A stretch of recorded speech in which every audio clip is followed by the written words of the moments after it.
Libya is 90% desert. It has no permanent rivers. Rainfall is scarce, unpredictable, and in many regions almost non-existent. Yet for decades, Libya supplied water to its cities and farms on a scale that seems completely out of place for a country like this. Millions of people depended on it daily. Entire agricultural regions were built around it. It didn't happen because the climate changed. It happened because Libya built a river underground, and that decision tied the survival of modern Libya to water that fell as rain before human civilization even existed. To understand how, you have to go back long before modern Libya existed. Thousands of years ago, the Sahara was not a desert. Rainfall was frequent, rivers crossed the land. Massive amounts of water soaked deep into the ground and became trapped inside layers of sandstone. When the climate gradually shifted and dried, that water didn't evaporate. It stayed sealed underground. Over time, the Sahara became the largest hot desert on Earth, but enormous reserves of fresh water remained hidden beneath it. Geologists identified one of the largest of these reserves as the Nubian Sandstone Aquifer system, stretching beneath Libya, Egypt, Sudan, and Chad. In many places, the water inside it fell as rain more than 100,000 years ago. Because it doesn't naturally recharge under modern conditions, it is called fossil water. That word matters. Fossil water means finite, ancient. Once removed, it does not come back on any meaningful human timescale. For most of history, this water was completely inaccessible. That changed in the mid-20th century, when Libya began large-scale oil exploration. Drilling rigs searching for petroleum repeatedly encountered pressurized freshwater hundreds of meters below the surface. Tests confirmed it was clean, usable, and present in vast quantities. Suddenly, Libya had something extremely rare, a massive freshwater reserve beneath one of the driest places on Earth. By the 1970s, the country faced a serious problem and a rare opportunity simultaneously. The population was growing. Agriculture was expanding. Nearly all activity was concentrated near the coast. Desalination was prohibitively expensive. Importing water at a national scale was unrealistic.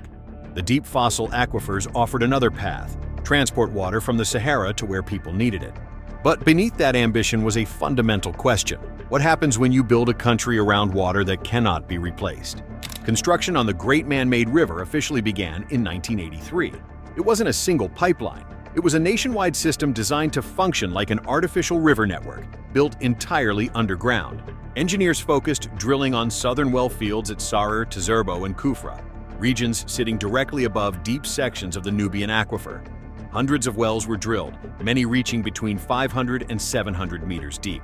Powerful submersible pumps were installed, each well capable of producing thousands of cubic meters of water per day. But extracting the water was only the beginning. Transporting it across the Sahara was the real challenge. Surface canals were out of the question. Open water in desert heat would evaporate rapidly. Instead, Libya chose buried pipelines, enormous ones, roughly 4 meters in diameter, large enough for a small vehicle to pass through, each segment weighing over 70 tons. Libya constructed specialized factories near the Mediterranean coast to manufacture pre-stressed concrete cylinder pipes engineered to handle extreme temperatures, internal pressure, and decades of continuous use. These pipes were transported hundreds of kilometers into the desert and buried beneath the sand. Pumping stations were installed at intervals to maintain pressure. In certain sections, gravity assisted the flow, reducing energy demands. The project advanced in phases. Phase 1 delivered water from Sahara and Tezerbo to Benghazi and Sirte. By 1991, fossil water was flowing into eastern Libya's cities. Phase 2 extended the network westward, connecting Tripoli by the mid-1990s. Additional phases continued into the 2000s. At peak capacity, the system delivered more than 6 million cubic meters of water per day, enough to supply millions of people and sustain large-scale irrigation in an environment that naturally could not support it. By engineering scale alone, it became one of the largest water transport systems ever constructed. But its core limitation never changed. The aquifer did not recharge. Every liter pumped north permanently reduced the underground reserve. Eventually, sustained extraction would lower pressure, raise costs, and render some wells unusable.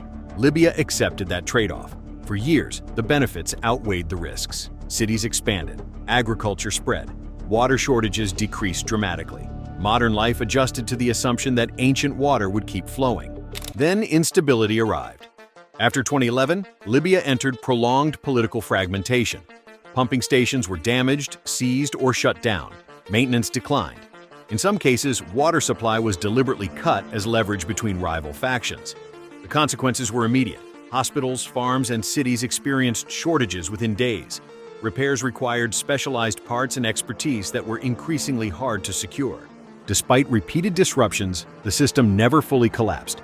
Portions kept operating, revealing just how central the infrastructure had become to national survival. The broader question, however, remains unresolved. Around the world, groundwater is being extracted faster than it recharges. Major agricultural regions in the United States and elsewhere rely on stressed aquifers. Libya simply took this dynamic further than most, constructing an entire national water system on fossil reserves with no natural replenishment. Whether that was visionary or reckless depends on your perspective. It sustained millions and enabled development where nature offered none. It also deferred an inevitable limit.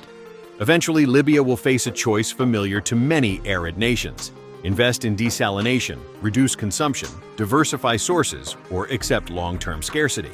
The Great Man-Made River proves that engineering can temporarily overcome geography, but it cannot override geological reality. For now, ancient rain continues to flow beneath the Sahara, guided by pumps and reinforced concrete. Water older than recorded history sustains modern cities, but every drop carries a silent equation: finite resource, growing demand. When the last recoverable fossil water is gone, the underground river won't just represent ambition, it will represent transition, and its true legacy won't be its scale, but the lesson it offers about building modern societies on resources that do not renew